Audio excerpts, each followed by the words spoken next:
नमस्कार मित्रों, स्वागत है आप सबका मेरे YouTube चैनल पर। मैं वंदना सुखवाल लेकर उपस्थित हूँ आपके लिए एक और नया वीडियो। इसके अंतर्गत हम देखेंगे रीट 2021 के अंतर्गत जो L2 में हिंदी का जो प्रश्न पत्र आया था भाषा द्वितीय के अंतर्गत उसका हल।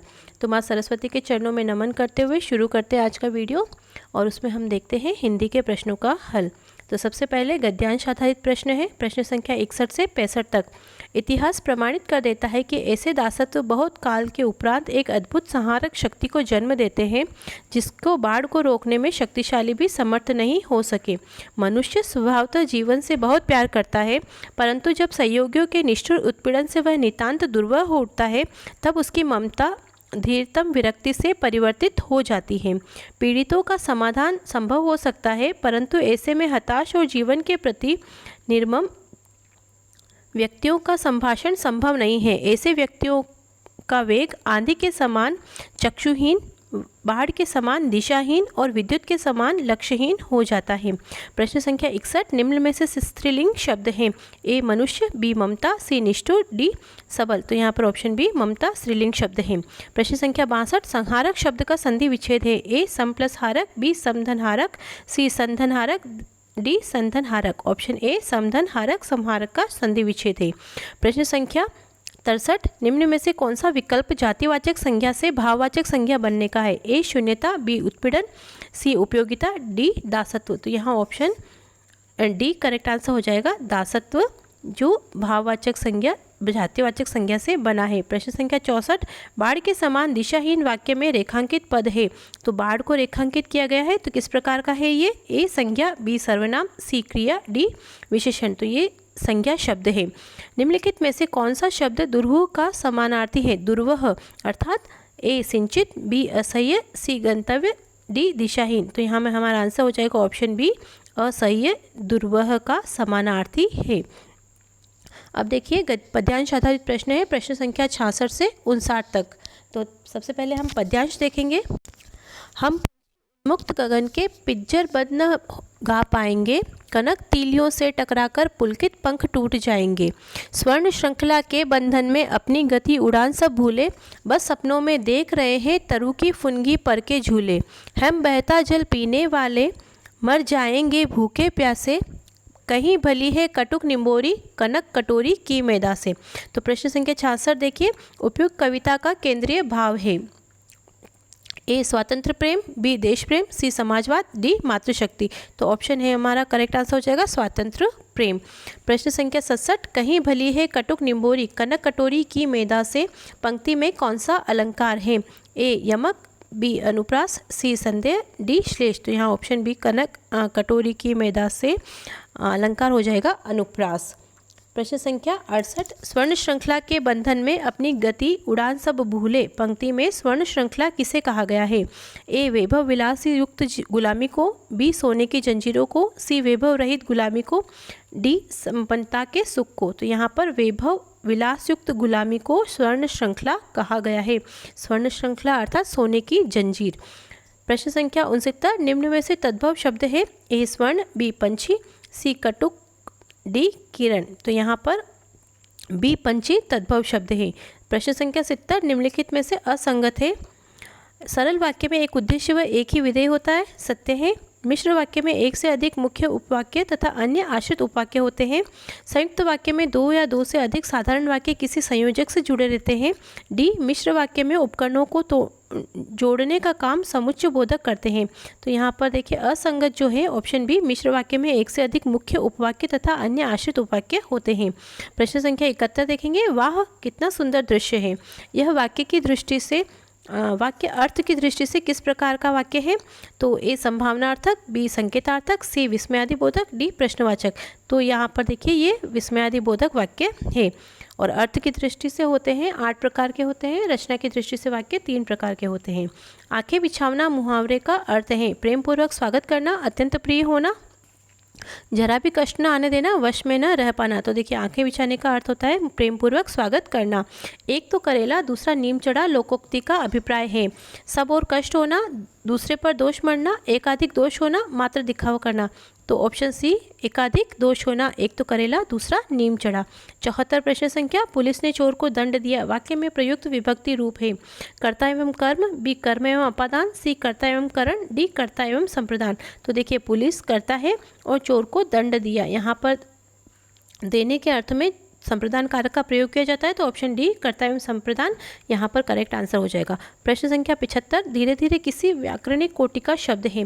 तो धीरे धीरे क्या है, क्रिया विशेषण है, क्रिया है या सर्वनाम है, तो ऑप्शन बी क्रिया विशेषण है। प्रश्न संख्या 76, हस्तलिखित शब्द में कौन सा समास है। तत्पुरुष, बहुब्रीहि, अव्ययीभाव, द्विगु। तो हाथ से लिखा गया तत्पुरुष समास हमारा करेक्ट आंसर हो जाएगा। प्रश्न संख्या 77, किंडरगार्टन शिक्षण पद्धति में प्रयुक्त किंडरगार्टन शब्द का अर्थ है बच्चों का उद्यान, निर्वैयक्तिक भाव, आंतरिक शक्ति, उद्यान के बच्चे। तो देखिए किंडर का अर्थ होता है बच्चे और गार्डन का अर्थ होता है उद्यान, तो बच्चों का उद्यान जिसे बालोद्यान भी कहते हैं, और डॉक्टर फ्रॉबेल महोदय द्वारा इस किंडरगार्टन पद्धति को दिया गया था। प्रश्न संख्या 78, मौखिक अभिव्यक्ति की दक्षता में सहायक है।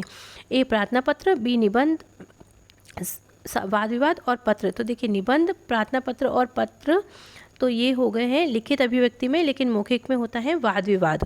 ऑप्शन बी हमारा करेक्ट आंसर हो जाएगा। 79, जीवन के आरंभिक दौर में मातृभाषा सीखने का सबसे प्रमुख स्रोत है पुस्तक, विद्यालय, परिवार, संचार साधन। तो देखिए मातृभाषा सीखने का सबसे प्रमुख स्रोत होता है परिवार, ऑप्शन सी।